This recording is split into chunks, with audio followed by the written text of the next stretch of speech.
আজি আপোনালোকক মই দেখাবলৈ লৈছোঁ মোৰ পাপাৰ পাচলি বাৰীখন আৰু এয়া মই পাচলি ছিঙি আছোঁ। পাপাই ইয়াত ওলকবি, বন্ধাকবি, ফুলকবি সকলোখিনি কবিয়ে লগাইছে, কিন্তু ভালদৰে আচলতে ডাঙৰ হোৱাগৈ নাই। অকণমান টাইম লাগিব। এয়া দেখিছে নহয়, বন্ধাকবি লগাইছে।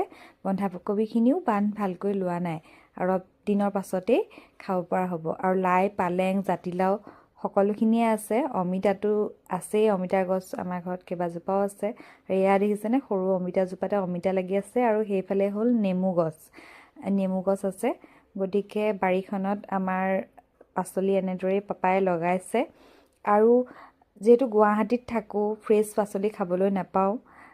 ঘৰলৈ গ'লে গতিকে পাচলি লৈ অহাই হয় আৰু মাহঁতে দি পঠিয়াই। আজি পাপা আৰু মই এনেদৰে পাচলি ছিঙিবলৈ গৈছোঁ। আৰু এয়া ওলকবি মাজে মাজে ডাঙৰ হৈছে, যিকেইটা ডাঙৰ হৈছে সেইকেইটাকে ছিঙি লৈছোঁ।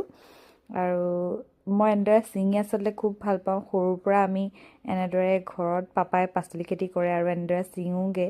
গতিকে সেই ফূৰ্তিটো ল'বৰ কাৰণে যেতিয়াই ঘৰ যাওঁ এনেদৰে পাচলি ছিঙিবলৈ যাওঁ।